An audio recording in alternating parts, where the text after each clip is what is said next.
Okay, take two. The last attempt I had the zoom lens zoomed in by mistake and all you could see was my nose, which didn't really make for exciting viewing. Yes, this video is going to be a little bit of a shout out really. I don't think I've done shout outs on this channel, and normally when I do shout outs it's people who I consider to be friends or who I associate with on here, chat with, subscribers of mine, something like that. But no, this one is a bit different. And I'll start at the start. You probably all know that I'm a bit of an 80s kid. You know, I'm into the retro gaming and the games from the 80s. I also like films from the 80s, and in particular music from the 80s. I love 80s music.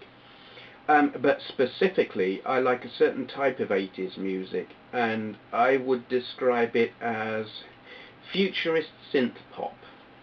And this kind of thing started out with the likes of Kraftwerk, who I'm not actually a fan of, and Cabaret Voltaire, who I do like quite a lot.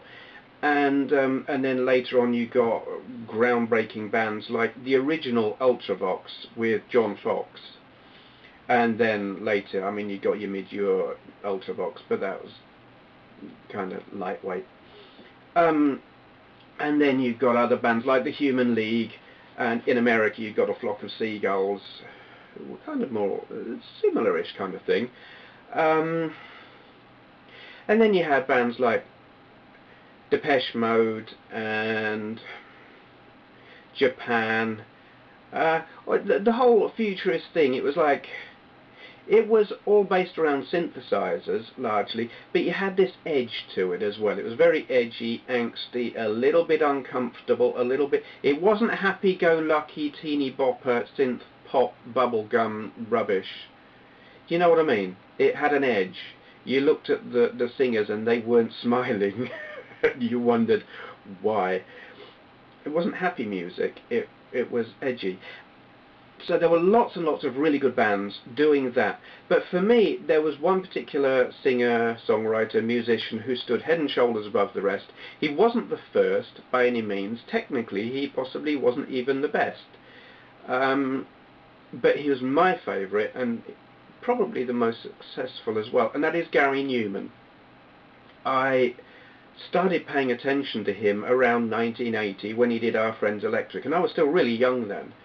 And I didn't, what was I, 12? Yeah, I didn't start buying records for some time.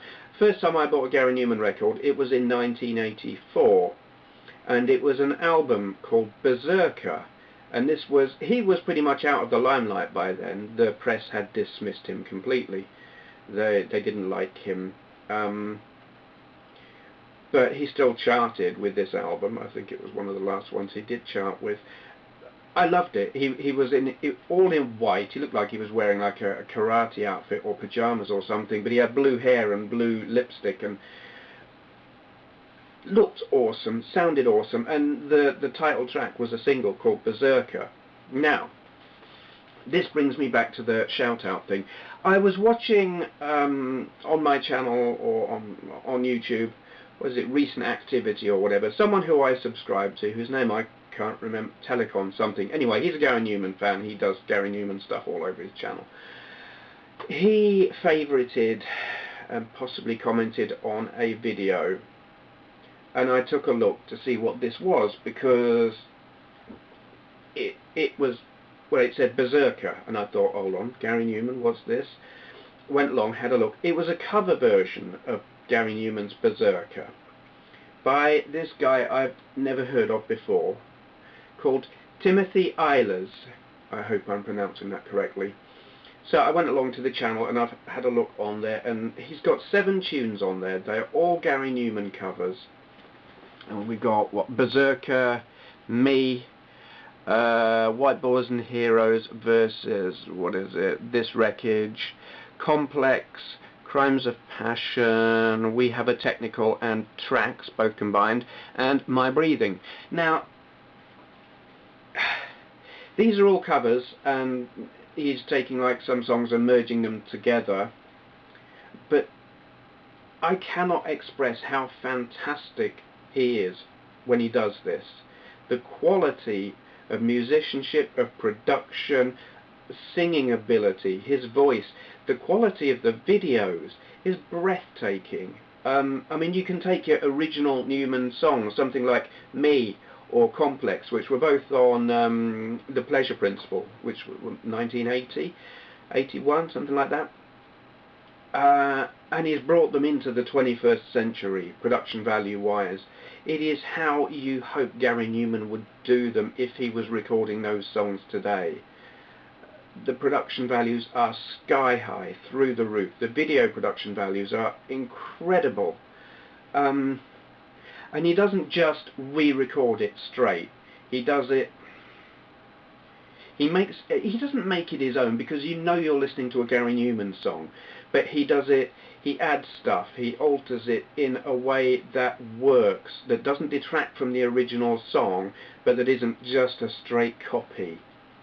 I mean, I listened to a few of these, and I was it almost brought tears to my eyes. Not quite, but I mean, I'm normally not impressed by, what do they call them, tribute artists.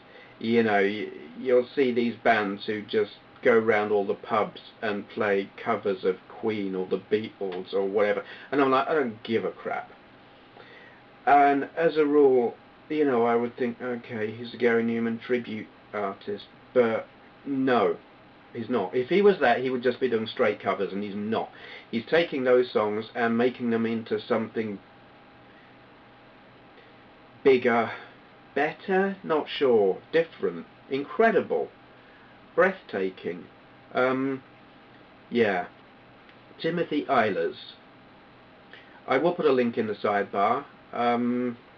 I really can't recommend, if you like Gary Numan, if you like 80s music, but particularly if you like Gary Numan, I can't recommend enough going along, take a look at this guy's stuff. I mean, what can I tell you about him? He's 44, he's from somewhere in America, he's a sculptor apparently, something like that, or Sculptors Union it says, don't know.